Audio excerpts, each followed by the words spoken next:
First of all, congrats on the movie. It's really entertaining. It's just like one of my favorite movies of the summer, so, by far. Now, I read that you initially turned it down and then eventually, obviously, came back to it. What made you turn it down initially, and then what made you come back? Well, like Lenny was directing it. They said, "Oh, I'll get over that." No, I think that the tone of both the script and the movie was very elusive and hard to understand. When I read it, I think at first I didn't get it. And I think I needed some time for it to sink in. And I said no, and then this is the only time ever in my life, ever, that I then, a couple of weeks went by maybe, and I couldn't get it out of my head, and I called Lenny back and said, I think I made a mistake, and I actually would really like to do it if you'll still have me. And I said no, obviously. Yeah, I was going to say. Then the producers made me, so I had to do it. I was going to ask, I mean, was Maggie always the one for you? Yeah, absolutely. And so I was a bit heartbroken when she said no. And I thought when she rang and said she changed her mind, it was like, it did feel like one of those things that you know, when you're lying in bed, sort of going through your checklist of where your problems on a movie are versus where it's working, you're going, oh yeah, what I'd love to happen tomorrow would be, Maggie will phone me up and say, no, she really wants to do it. This location will come through, you know, so it's just one of those things. But funny, when I read I read a very early version of the script as a first connection to the project. And I said to my agent, I don't think I can do this because it seems like something which is so hard to get right. I mean, it was by no means a ready script anyway, so that was that extra dimension, but even still. And I lived with it for a while, and I also said, she's smart, my agent, and she said, just don't say anything for a while because, you know, and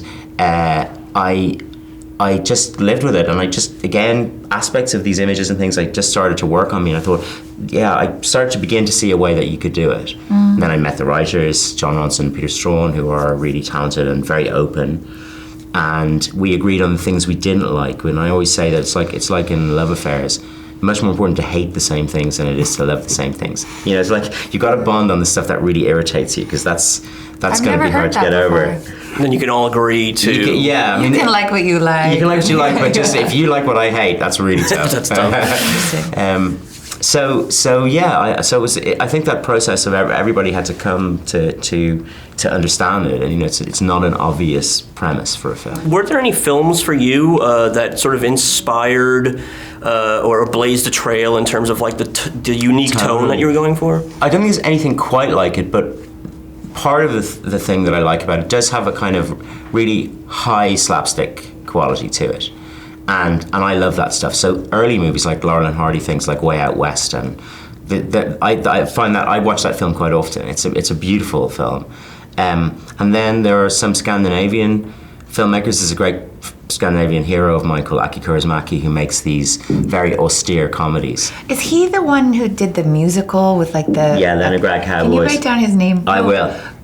He did a few musical films. Yeah. I will. And there's also Roy Anderson. I don't know which one it is. There's like a biker lady. Yes, that's Roy Anderson. Okay, yeah.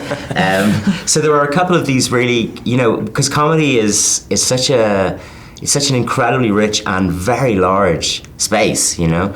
So there were various different references, but I also had references from pieces of animation, and there's a puppeteering quality to this with that kind of half human, half puppet character in the middle of it. So there were lots of things. And it seems like a set that was probably so fun to be a part of. I mean, can you just talk a little bit about the atmosphere and working with the rest of the cast?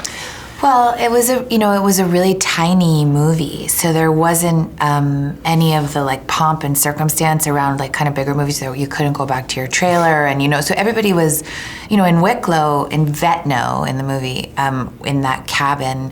It would take 20 minutes to get down there, and it was super muddy, and you know, so you're just down there once you're there, and you know, because we were all playing the music live, the instruments were on and there, and so there were, you know, you'd like.